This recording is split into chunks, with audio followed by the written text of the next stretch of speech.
fundamental cap limit or bag limit, if you will, on how many bills we're going to send forward to the full committee. The reason why that is that this committee sends forward bills that actually possibly may wind up on a voter ballot.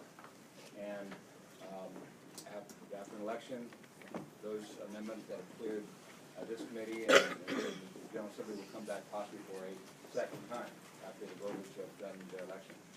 Which means we don't want to have our Virginia ballot look like some kind of a California ballot with a bunch of questions that get in the ballot. So this committee will decide after we hear all the bills how many bills we want to send forward to the full committee. So every idea may be a good idea, a great way to amend the Constitution of Virginia, but we're going to have to make a business decision on how many of those good ideas we're going to send up to the full Code of Elections Committee. That's point one. Point two is I have divided this the agenda, which we're going to try to follow, into certain topical blocks. Today, for example, we put the bills in order of rough topical areas of education, tax exemptions, assessed value, term limits, and elected officer qualifications, and then other, which is basically like the General Laws Committee, anything that didn't fit into a certain category. Next week, we're going to pick up the two largest blocks that will have probably a lot of citizen participation bills, and that are the restoration of rights and redistricting.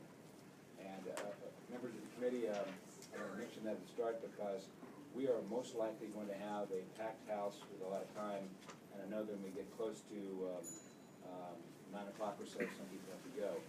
So at the risk of causing some early morning dyspepsia, let me ask you all a question.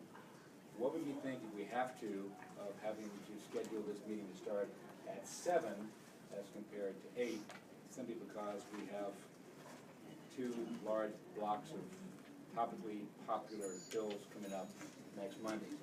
We'll start losing people probably around 9 or so of the committees. 8:30.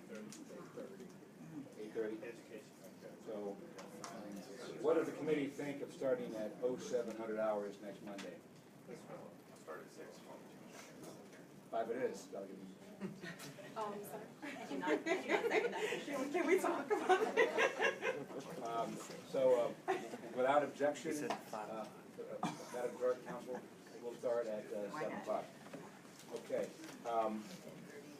We did have some sign-ups, and I'm going to try to respect that.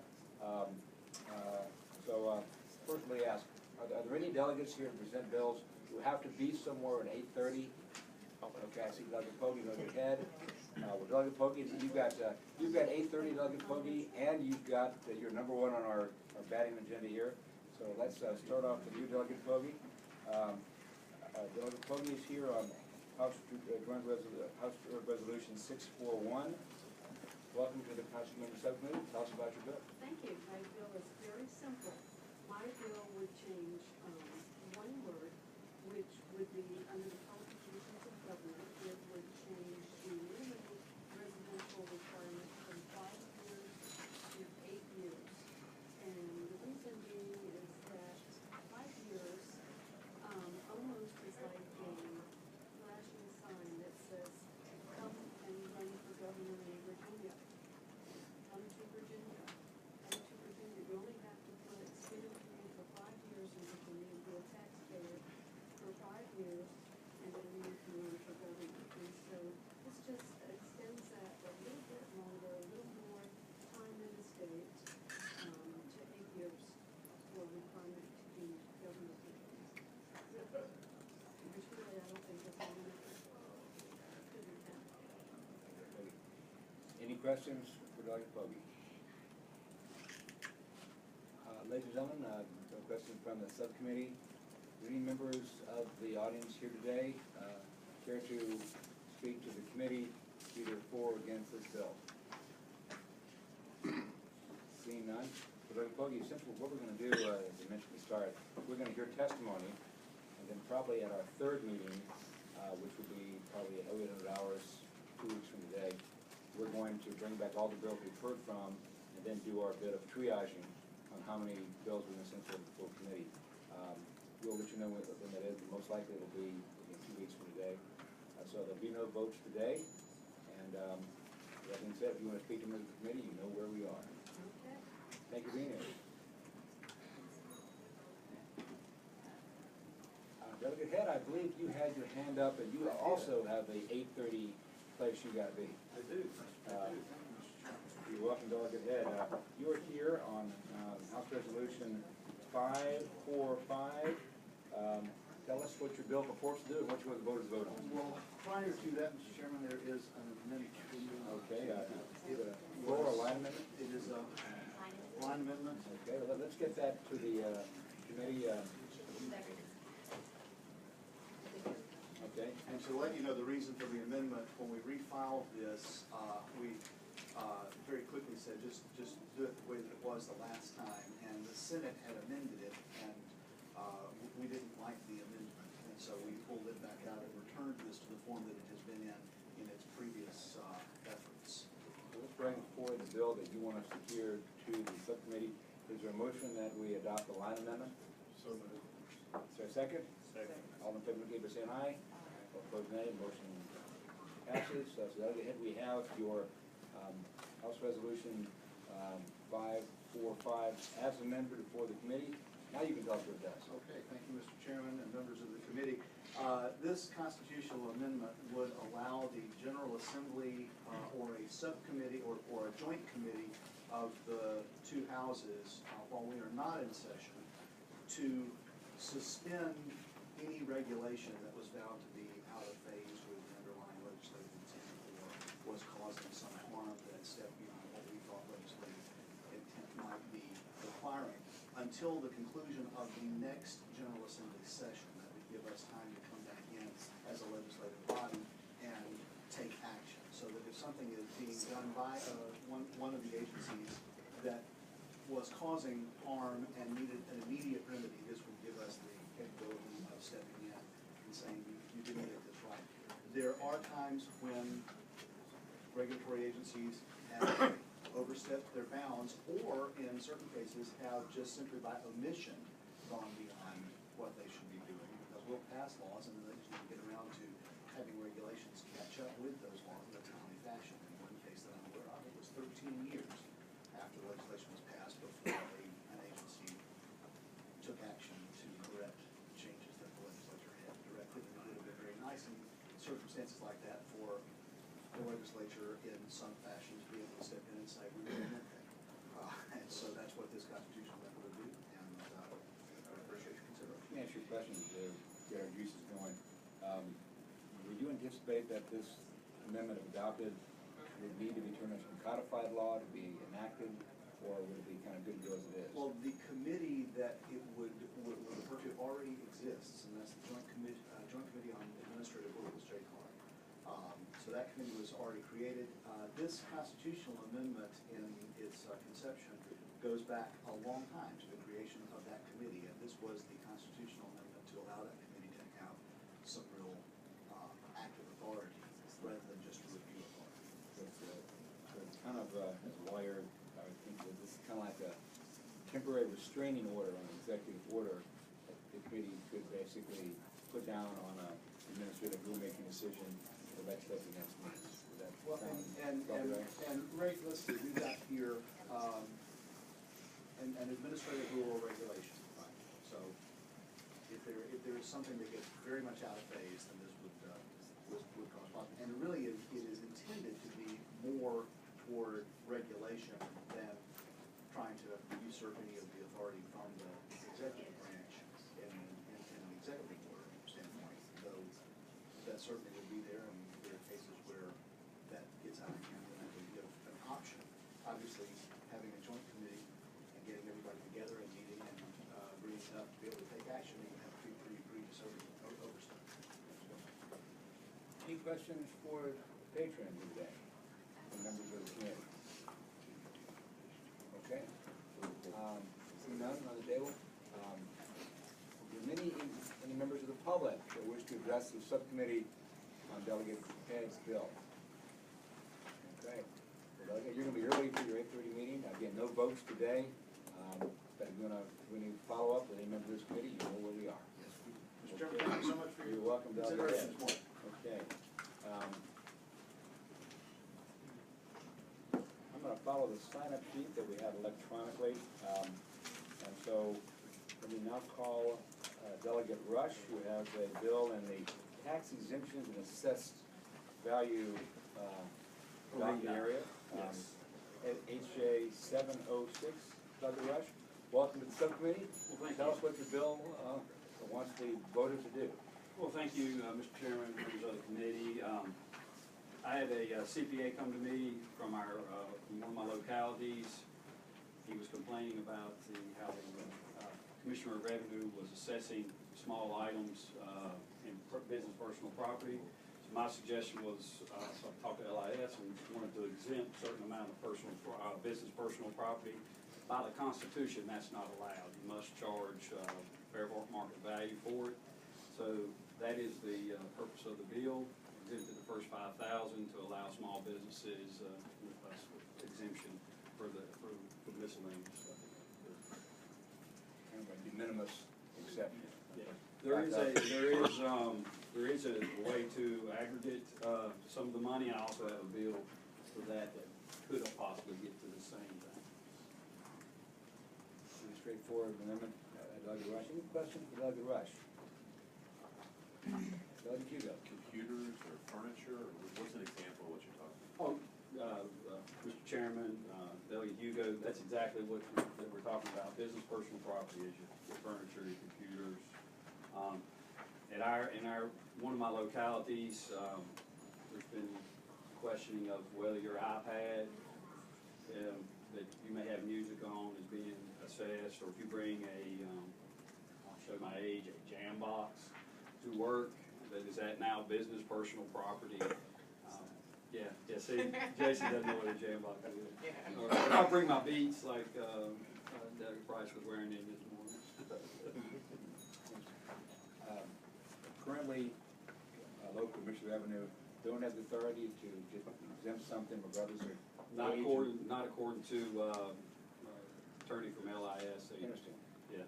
Now, I do have a bill in that will go before finance, that there is a section of the code that allows anything worth or value of less than $250 at the time of purchase to give a blanket instead of having to account for each one. My bill, that which may be a different way to get at this, because I know the committee's very busy, will raise that limit to $500 and allow you just to estimate how many $500 or less valued items you have in your business.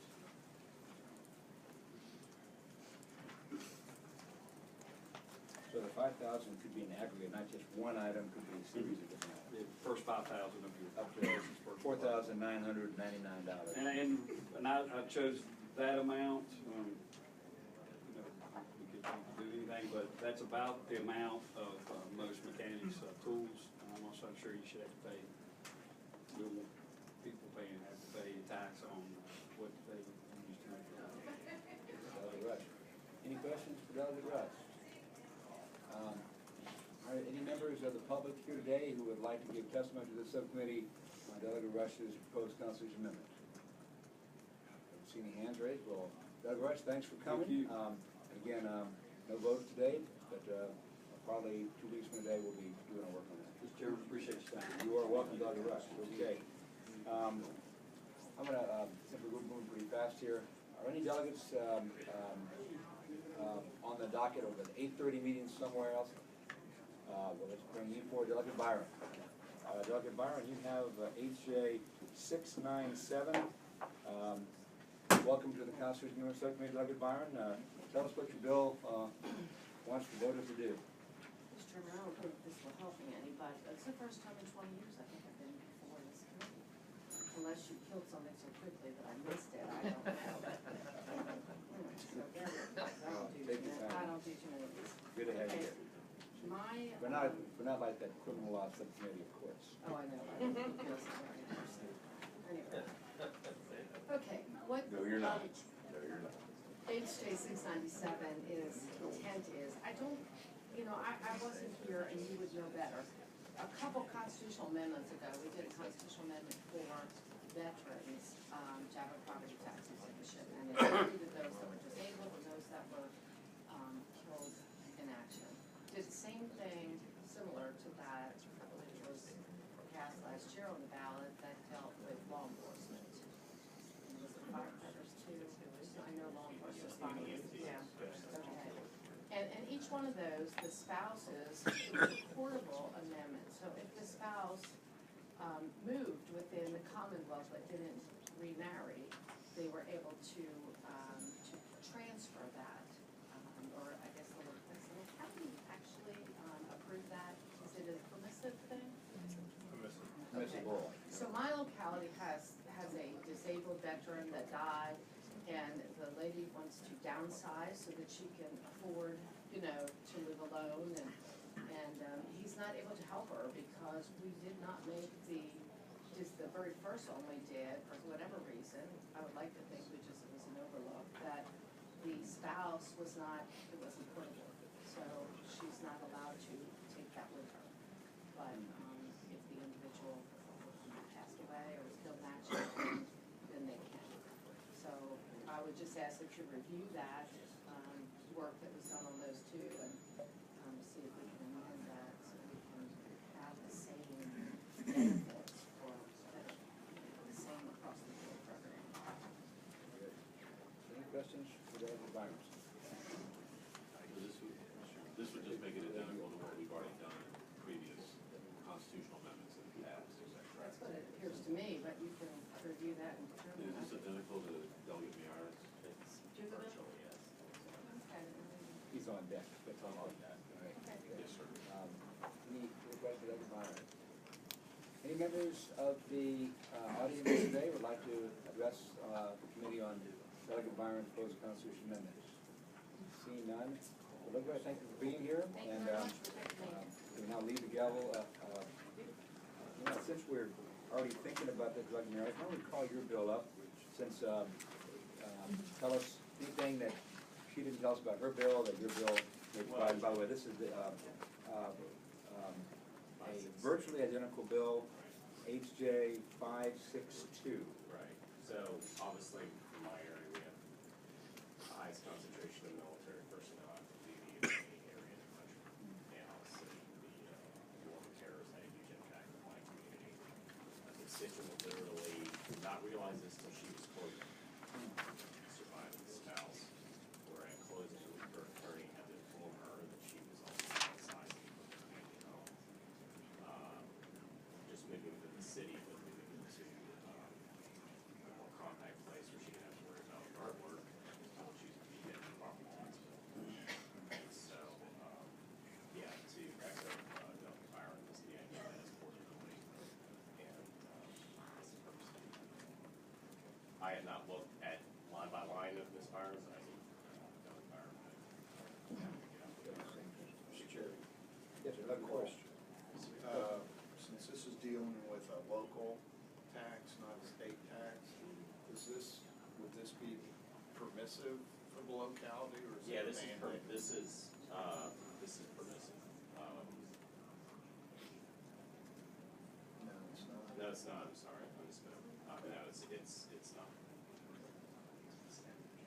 I also had just, for the record, Your Honor, David Rosenberg from legislature indicated here just have a line amendment that you wanted to change of assess value, you change of exemption, and say you provide it to the committee.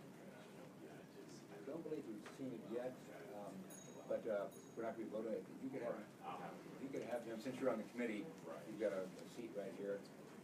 Before we're taking action, we'll bring that back and make sure that the committee has the bill you wanted for us. Okay. There you go. But I guess the question is, to Delegate Cole's question, it's not permissive, but it's identical to what we've done in the previous two constitutional amendments. So if the locality provides it to the person, it just doesn't go to the house, it would go to the person, they can take it with them, so it would provide portability at that point, but it does not mandate that the locality offer it, just as if they do, it's not to the house, to the property, to the person, is that correct? This particular section, Mr. Chair, is mandatory. The General Assembly was required by law to pass this tax exemption. And so we would be changing it a little bit to make it identical to what we've done in the previous ones, and that the exemption will move with the person, not the house.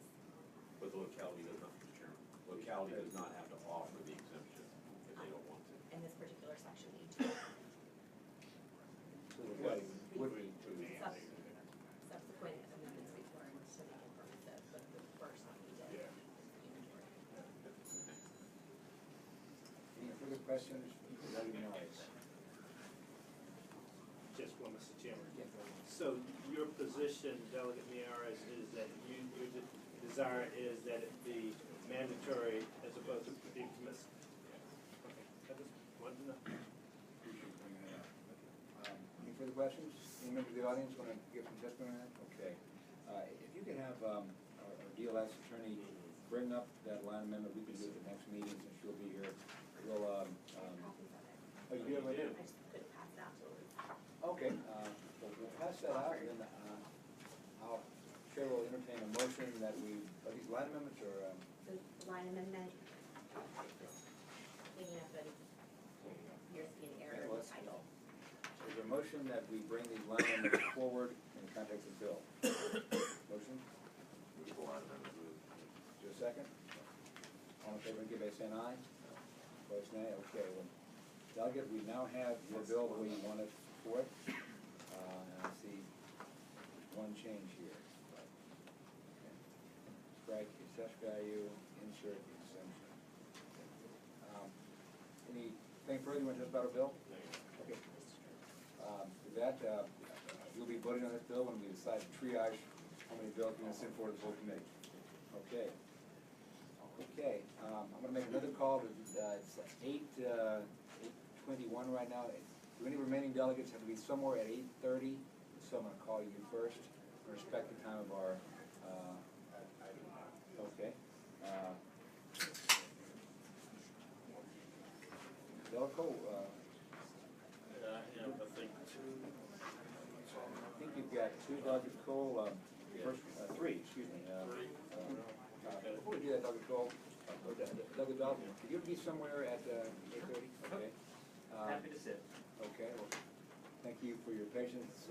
Delegate Dalton, since you're going to be somewhere, Mr. Chairman, in about 6 minutes, let's call up your bills. We can do them any order you want. Okay, well, I'll just go down on the list that are on the summary sheet. HJ 634 would enable the General Assembly to pass legislation to allow elected school boards to have taxing authority. Now, this can be controversial. What I wanted to do was give the authority to have a local referendum on whether or not school boards should have taxing authority, but they said before we could do that, we would have to amend the Constitution to allow the General Assembly the authority to do that, to give them taxing authority. So that's what the first one was put in at the request of one of my local school districts. And I don't think it's a new concept. Most states, school boards do have taxing authority. When you get your property tax bill, in most other states, there's a line for general government, and there's a line for school tax. So, Mill tax. Some states have that. so anyways, that's what that does. Let me ask a question, Mr. Chairman, Judge Cole, that, the theory is that we've got elected school boards, and their accountability is only on the spending side. They don't face the voters on the tax collection side, but would there be a way, I'm just throwing this out, is that if we are worried about having two local government taxing authorities, and they could considerably double the payment of taxpayers, would there be a way to say if the school board increases taxes for schools, the governing body has to reduce their tax the same way, so it's like a no net tax increase? So that a concept? I mean, we could do, once we're enabled, we can pass whatever legislation we like actually executing this. So you could say, at least initially, that, the combined rate cannot exceed what the rate was the previous year, or something like that. But again, I think this would actually lead to, I think, a more conservative school boards. Because right now, people get elected to the school boards promising to do wonderful things for school children. where people get elected to the Board of Supervisors promising to keep your taxes low. And so that just sets up a natural headbutting situation between them. And I think if you're gonna have elected school boards, I think it's appropriate for them to have taxing authority. That way they have to be responsible to the voters totally, not just from the spending side, but on the revenue side as well. And if you're not gonna enable them, I think it would be best to go back to appointed school boards. And I know some localities still have appointed school boards. Thank you, Douglas Cole. Any questions for Douglas Cole? From members of the subcommittee? Seeing none. Any members of the audience care to give us some testimony on this bill? Yes, sir. You would please introduce yourself. Chairman Mitchell, Pat Lacy, with the School Boards Welcome, Association. Mr. Lacy. I concur with all the remarks that Doug Cole made. This has been around in certain forms in the past, but this doesn't automatically mean there will be taxes by school boards. This is just authorizing to the General Assembly, I might add. So the General Assembly can put whatever qualifications it wants to in there. And we would ask that you act favorably on the school Mr. Lacy, you're very well known in this building, but could you identify if you're speaking for yourself? No, I'm sorry, I'm talking mumble. I said the school board. School board association. Great, thank you very much, Mr. Lacy. Yes, sir. Constant Superintendent's Association, we're also in favor of the bill for the reasons stated. Thank you, Mr. Smith. Anybody else in the room here today who can address the subcommittee? Okay, seeing none, we will be bringing this up after we have heard all the other bills, Doug and Cole, so we're one down and three to go. The next one is House Joint Resolution 577. And this, all right, this deals with the situation we have in Stafford County, where Stafford recently created a new reservoir. And some of the property owners there now have waterfront property. And some of them, they've lived there for decades, and because now their property, through no action of their own or fault of their own, is now waterfront property, their assessments have gone up by $100,000 or more, and they're having problems paying the taxes on it. And so this would just give the locality for if such a property has increased significantly as a result of government action, they can defer the additional amount of the property taxes until the property is sold.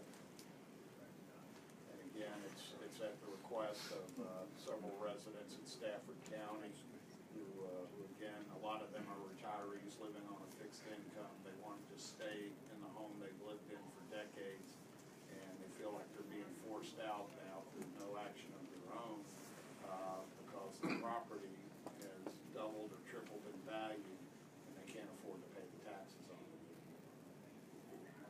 To Doug Cole, that the traditional approach of appealing the fair market value to the Board of Equalization doesn't work because the issue is not fair market value. That's correct. It's not fair market value. It's the fact that the value has actually increased, which is, in the long run, I guess is a good thing. However, when you have no interest in selling your property and you just want to basically live in your home for the rest of your life, and you can no longer afford to pay the taxes on it because of, again, no action of your own, that puts you in a difficult situation.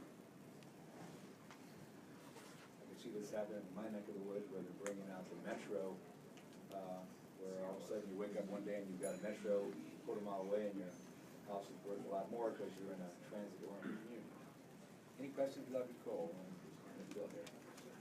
Seeing none? Chairman, I'd say what if it is an action, you said it's no action of your own, what if you're very involved in whatever project makes your value go through the roof? Well, then it would not apply to you because, if you're inviting, Is there something in it that delineates? not in the amendment, we would have to pass enabling legislation if the amendment were passed. So if you spoke in favor of the rezoning that brings out the metro, that increases the value of property, you may not be able to get the preferred taxation.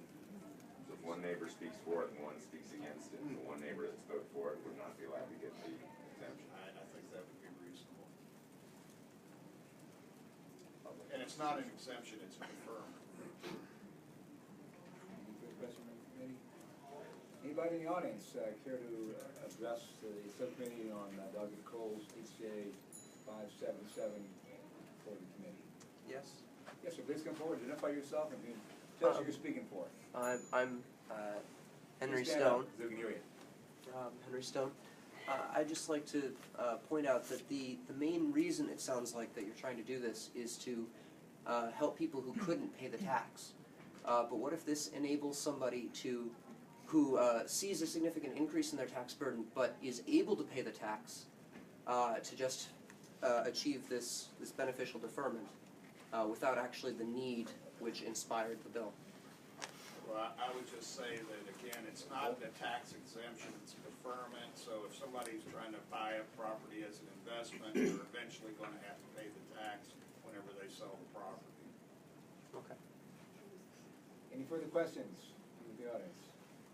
Okay, Doggett Coles, we will go to your third proposed bill, HJ 543. This is similar to one I've had before. It just deals with the situation where we had a few years ago where we had a budget standoff.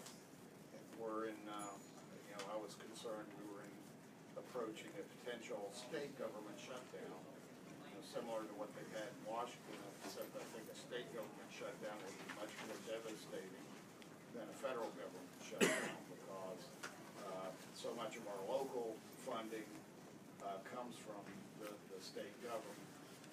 And what it would do is, it's not like it was 2 years ago.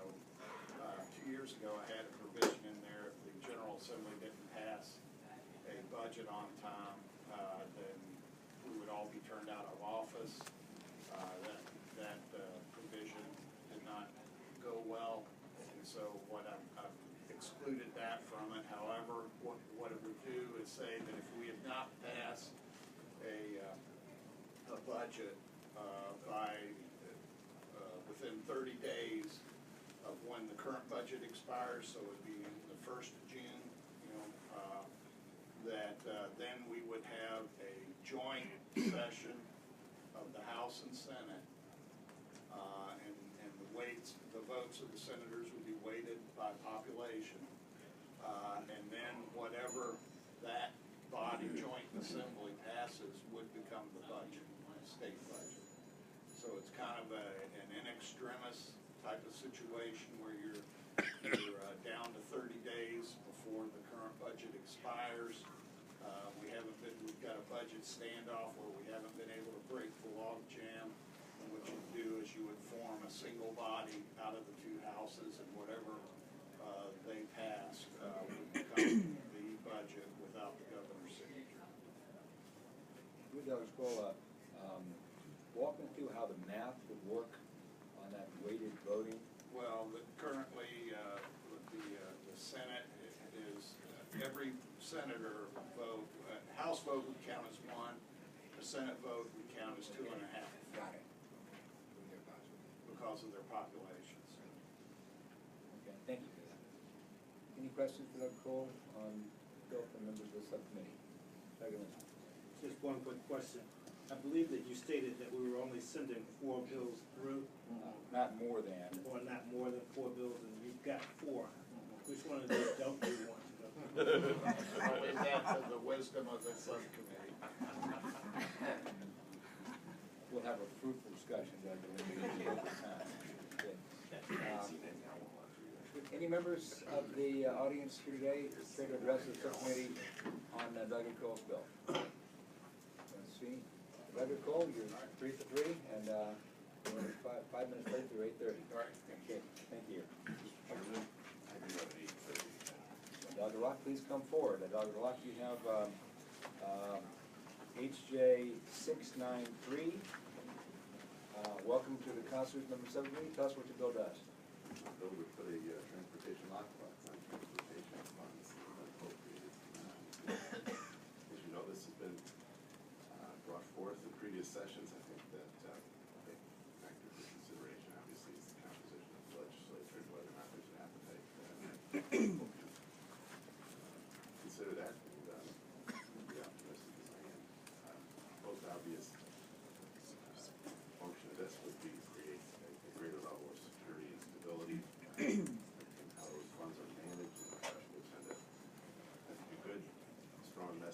business community, particularly businesses that would be perhaps engaged in, considering being engaged in entering into contracts for these design build, for example, for other projects in Virginia, that those monies that are appropriate are stable. And I guess I'll just conclude by saying that you have flexibility in how monies are handled, particularly in a difficult budget year. It's like we're both bodies of the assembly. Override this and transportation lockbox and those stuff. Your bill would help us avoid a raid on the treasury, taking transportation, trust fund, monies, and so forth to balance out a budget if we get down to short strokes on that. Any questions for Delegate Rock? From members, Delegate Miller. I just wanted to let me know if this is a double lockbox or is this simply transportation? Does it lock out general fund money from going into transportation? Delegate Rock, a double or single lockbox? I had anticipated the latter, going, but, so it's not the intention to do that. We had staff. Councilman, a question about whether or not this amendment passed would function as a double lockbox or a single lockbox that would go both ways. Delegate Miller can use your questions later. This is a single lockbox. Since based on previous version, it's double. Can definitely double check that before we get to it. Any members of the public care to address the subcommittee on Delegate Rock bill? Yes. Come forward, if you would. Identify yourselves and tell us who you're speaking for. Good morning. Patrick Cushing, Believes Mullen, representing AAA Mid-Atlantic, AAA Tidewater, just under 1 million AAA members in Virginia. We support this bill, this constitutional amendment. Just to give you the perspective from AAA, we're focused on safety advocacy for the transportation system and network. And so one of the things that we've supported in the past has been this transportation lockbox. Anything that, and let me go back to House Bill 2313, because we supported that as well for more revenues for transportation. The title revenue for transportation, safety, result from the fact that increased investment in infrastructure provides the necessary revenue and monies for updates to our road network in particular. And so with the policy position of HB 2313 and the increased revenues, having a lockbox on those transportation revenues fulfills, I think, a commitment from this General Assembly and from the Commonwealth to make that investment in transportation. We don't want to see monies that were fought for and raised in HB 2313 or otherwise for transportation purposes taken and moved to different priorities in the Commonwealth. So we support the transportation lockbox. Thank you, Mr. Cushing. Anybody else? Yes, sir. Mr. Chairman, Identify yourself and tell us who you're speaking for. Phil Abraham with the Old Dominion Highway Contractors. We support this legislation as well. As you know, Virginia is very judicious when it comes to raising taxes for transportation. It's a once every 2 or 3 decade event, and we feel like those funds should be protected and used for the purposes for which they were enacted. Thank you. Thank you, Mr. Abraham. Any further comment from the audience? Okay, Delegate Rock, thank you for bringing this bill before us. We anticipate that if you weren't here when we announced that we're not taking any votes today or next week. Most likely on our last meeting for crossover, we'll have every bill together and then we'll triage our way to see how many bills we'll send to the full committee. Thank you for being here. Delegate Bell, you've been waiting very patiently. Welcome to the Constitutional Amendment Subcommittee, and tell us about your bill that you may have seen in previous years. Mr. Chairman, in terms of the subcommittee, this is a bill that you've seen exactly the same. HJ 629 for the audience. It's the public charter school constitutional amendment. I'll speak in summary fashion, but happy to talk fair to anything anyone doesn't remember has any questions. Virginia has a great charter school law. It has all the requirements for not having any discrimination, and everybody in the district can apply, and even have a lottery if too many kids apply, and call it SSQs, SOLs, and tuitions.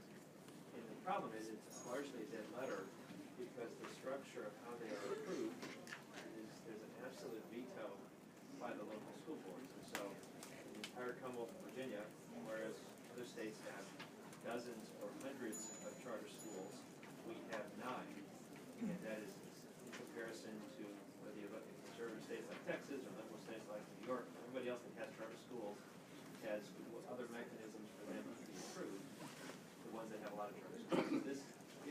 to have charter schools in Virginia and actually mean it, not just have some words in a cookbook.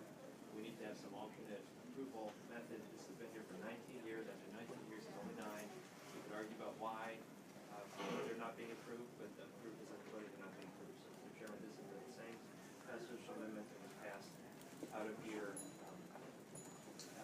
last year and was not approved by the subcommittee.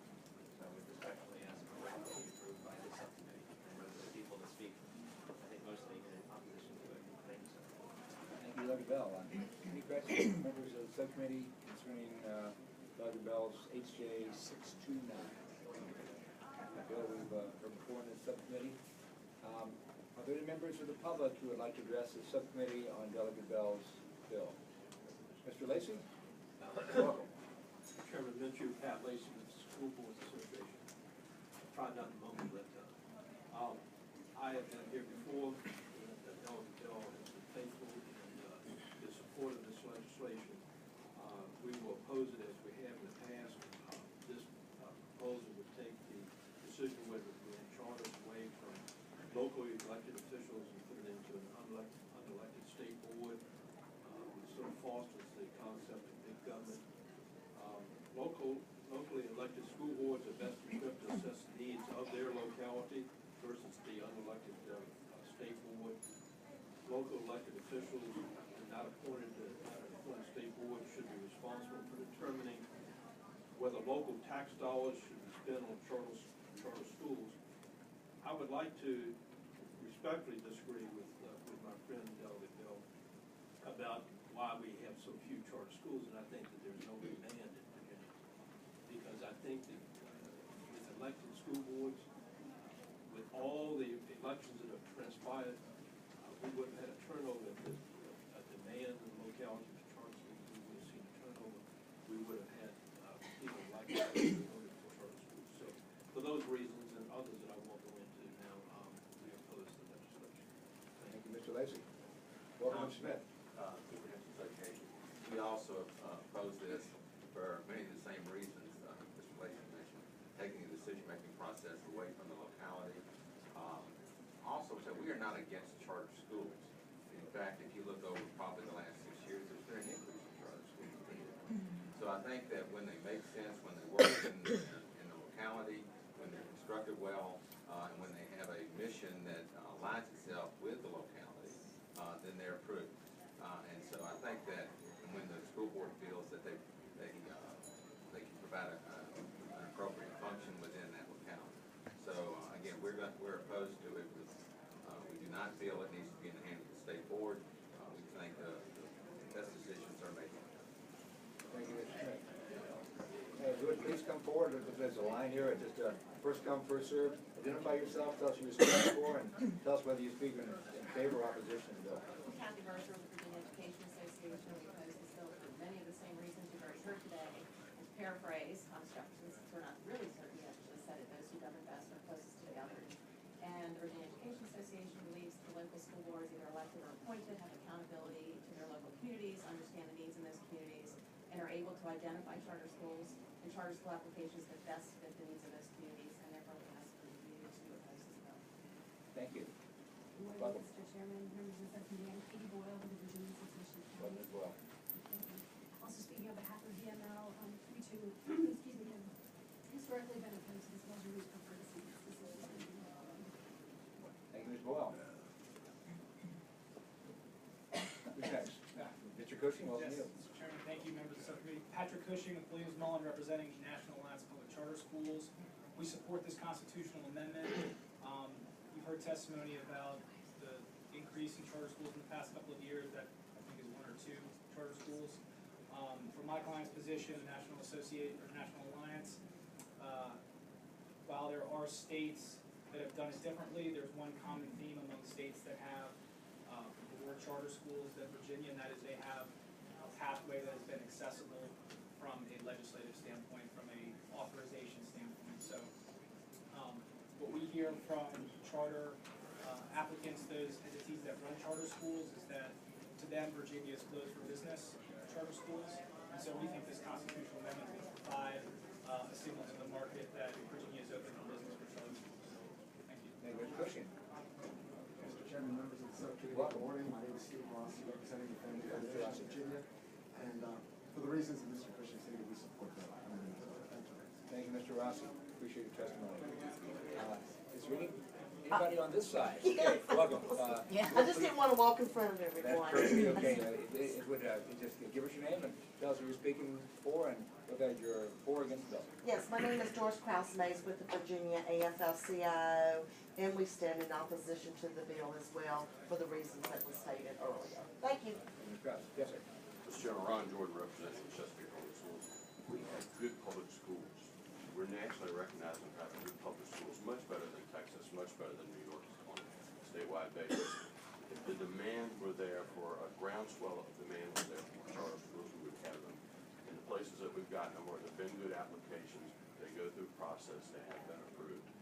All the applications that we receive that are sometimes denied are not good applications, and the same process would occur whether it's the state board doing it or whether the local government or local board is doing it. Thank you. Any more testimony on the north side of the room? South side, okay. Dr. Bell, thank you for being here today. Mentioned at the start, we will be hearing from all the bills and then we'll decide how many bills we would like to send forward to full committee. And if you need any of us with Dr. Bell, you know where we are. Okay, ladies and gentlemen, we'll continue on with our agenda. Let's see.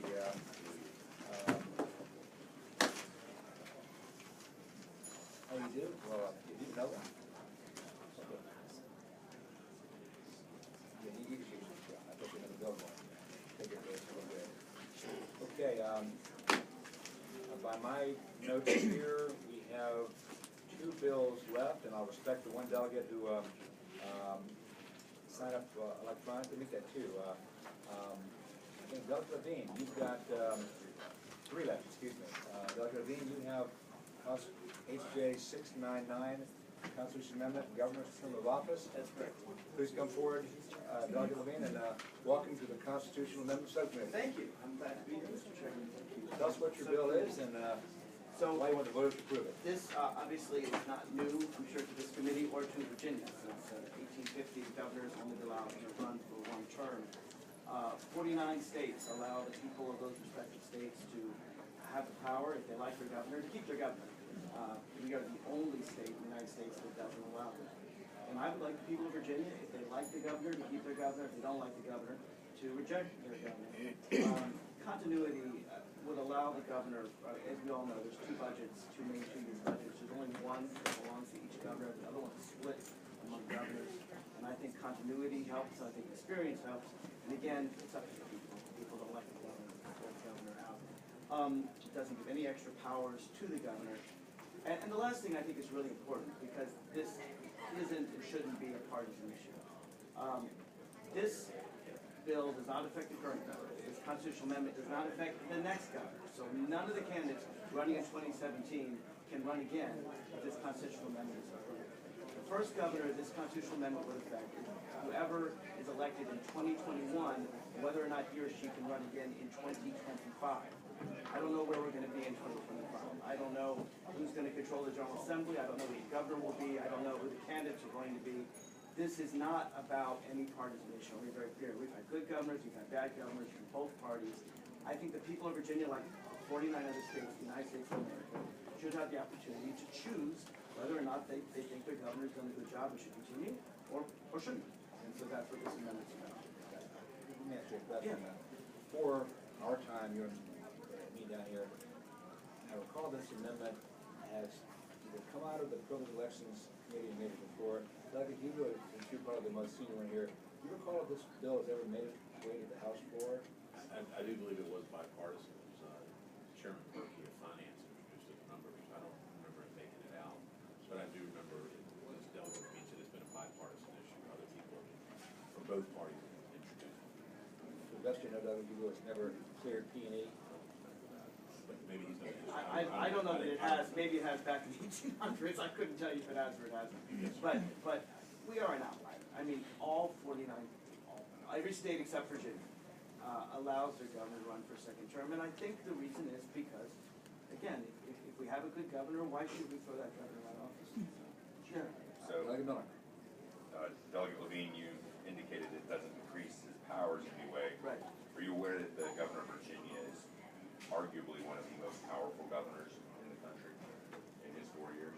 know, He has more, are you aware of that? I think, Virginia, he's more powerful I think there's than any other a governor. range of powers for governors. I mean, we elect the judges, for example, in our General Assembly. Very few states do that, and only a few. Are you aware that Virginia has one of the most powerful governors? I would say that there are governors more powerful and less powerful. I would argue that Virginia's governance, and there may be other powers other governors have that ours doesn't, but in general, Virginia's governor is considered to be one of the most powerful governors in the country. And if you consider removing some of those powers that were granted to the governor of Virginia when the legislature changed this law. So the legislature changed this law in 1850. Right. But prior to 1850, the legislature chose the governor. At that time, in the early 19th century, there were several states where the legislature chose the governor. In every single state in the United States today, the people choose the governor. And you've got to remember, back in 1850, the legislature chose United States senators. There was no suggestion that United States senators should have less power when the constitutional amendment came to popularly choose United States senators. To me, it's about the power of the people. I believe in democracy. I believe that people of Virginia should have a right to make these choices. I'm not sure which powers you believe that the governor is so powerful than other governors. I am aware there are less powerful governors. I'm also aware that there are more powerful governors, so I'm not sure what powers you would take away. To me, it's not a question of whether our governor should be more powerful than any other. It's a matter of whether the people of Virginia should have the same rights as the people of the other 40 United States. Let me ask you a question that we have in federal law. If a sitting governor dies in office and the lieutenant governor becomes governor, does that lieutenant governor and now sitting governor have two shots to run or just one? So the way it works actually the same way the President of the United States works, the 22nd Amendment. It specifically says, so if the lieutenant governor assumes office with less than 2 years, then lieutenant governor can run for another term. The maximum that, in that case, they could serve would be 6 years. If a lieutenant governor assumes office with 1 year to go, they could run 2 terms for a total. So it'd be just like the federal law. A president can serve between 6 and 10 years, technically. The same would be true for the governor. Thank you, Dr. Dean. Any further questions? Just, I'm not weighing in one way or the other. Historically, I think that was part of the discussion when I brought up Delegate Perkey. It had to be a decade or so ago because I believe it was Governor Warner. I think there were discussions about if the power was given, the ability was given to re-elect the governor. There was a question about whether or not there were certain appointments from the governor. I think quoted Delegate Miller's comment there, and I think that was part of the discussion. Well, again, that was a decade ago, so my memory is foggy. But I would say that was part of the question. I think at that time, Governor Warner did not want to do it. I'm not weighing in. I'm saying that was, I give a little bit of history there. So, thank you, Doug, you for that good bit of history. Any further questions for Doug again? Okay. Members of the public, please come forward, identify yourself. Yes, Let them know Carol who you are. Marco with the League of Women Voters. Welcome. And we generally oppose term limits, so we would appreciate if the committee would give this a favorable consideration. And I will just say that we've been doing some research on this and going back to 2004 report and interviews with governors, and they don't all agree, which they would prefer. Former Senator John Miller said, let's let the people decide, let them vote on what the term limits should be.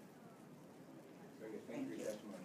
Last thing I should say is I do know that former Governor Gilmore supports this constitutional amendment. So this is not a partisan amendment. I just think it's good government, democracy, let the people decide. Thank you, Dr. Levine. Any questions from members of the public want to talk to the committee about Doug Levine's proposed amendment? Okay. But Levine, thank you for coming here today. Thank you. And you probably heard that speech earlier, but we'll be voting on all the bills in one block, probably later in the vote. Thank you, everyone. Thank you.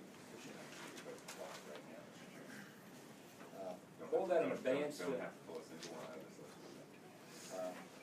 make the meeting easier when we come to that. Doug Rasul, you were 8th in our sign-up. Welcome to the Constitutional Amendment Subcommittee, Doug Rasul, and you were here on HJ 622. Tell us about your bill and what you'd like the voters to do. Thank you, Mr. Chairman. HJ 622 imposes term limits on the General Assembly of 12 years, both on the House and Senate. And it strikes a good balance of seniority and fresh faces. There's a lot of precedent here with, of course, many other states doing this. It polls extremely high with voters in almost every poll you can find. This only impacts elections after 2020, so no one would be bound to, based upon their terms thus far, that have been elected, that we wouldn't start counting until after 2020. And of course, Mr. Chairman, I'm here to be a defender of the 1994 Republican Contract with America, which I firmly believe in this point. We'll note that for the record. Please do, this point of term limits. So I hope the committee will see favorably on those changes. Just a question about this rule. Where did the number 12 come from? You're probably looking for a number that's divisible by 4. I'm just curious why 12 instead of 8 or 16 or? I believe that is exactly where they were the spirit in 1994, where they were coming from. And it makes great sense because it's also 6 years for U.S. senators, and so it works out for 2, 4, and 6. I do believe there are some states that have term limits that are too abbreviated. In Michigan, I know it's 6 years, and I think that really doesn't give enough time. But I think 12 years strikes a good balance. I actually am not against, some people railing on lifetime politicians. I'm not against that. If you're good at politics, stick with it. The point is if you've done well in a certain position, hopefully the voters should reward you with something else. Mention that I'll show you that I happened to be at Dulles Airport waiting for a delayed flight, and there was a gentleman there from the Michigan House of Representatives who told me about his term limits. And he said one downside is it creates some friction between the House and the Senate because you're 6 years and then you're out or move up. So many of the senators are constantly looking over their shoulder at their local delegates, challenging them, which creates some bipartisan friction when the legislative matters come up. Yeah, it'll byproduct of their state. Mr. Chairman, that's I think that's certainly a pretty abbreviated. 3 terms there is pretty short, so I think the 12 years to me strikes a good balance. Any questions for Douglas Rule? Any members of the audience care to address the subcommittee on Delegate Rasul's bill? Okay, thank you for coming to our, thank you for coming. As you've already heard, we'll be hearing from all of our patrons on proposed amendments, and then we'll vote on them all in one fell swoop, most likely to this today. Is the League of Women Voters against term limits too in this? Sorry, Delegate. You're welcome to speak if you'd like to. We will definitely analyze this, and as I say, we're generally opposed to term limits. If you have any comments, please feel free to come forward later, but again, no vote today. Thank you. Okay, Douglas Rule, thank you, sir. Any concluding remarks? My concluding remark, Mr. Chairman, is that while I know there are a lot of people that do wonderful things here at the General Assembly on both sides of the aisle, I don't believe that it was intended that every single incumbent that ran in the general election in 2015 be reelected, that be the system that we have in place. So I hope we'll take a good look at HT's. That we will. Mr. Chairman, I thought he was going to say, while there's a lot of people on both sides of the aisle that do really good stuff, there's a whole bunch that suck. Well, this term limits, we get some of them out, right? Mr. Chairman.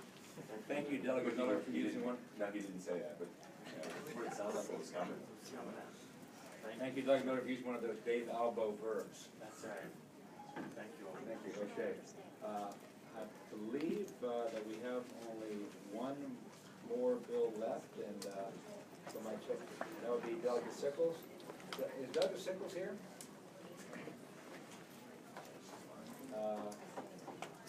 Okay. Well, we can easily bring this up at next week's meeting. Okay. Well, it's 9 o'clock. We've been doing a lot of bills in 1 hour. By the way, by my count, we've done 12 out of the 24 bills that came before this committee. Since Delegate Sickles is not here, unless there's any objections from members of the committee, we'll declare this meeting closed, and we'll be meeting next week. We'll send out a flyer electronic on this, but 0700 hours, ladies and gentlemen. Apologize if that's a little bit early on a Monday morning, but we'll be discussing redistricting reform and restoration of rights, and it'll probably be a very active discussion. So So without further ado, the committee will rise.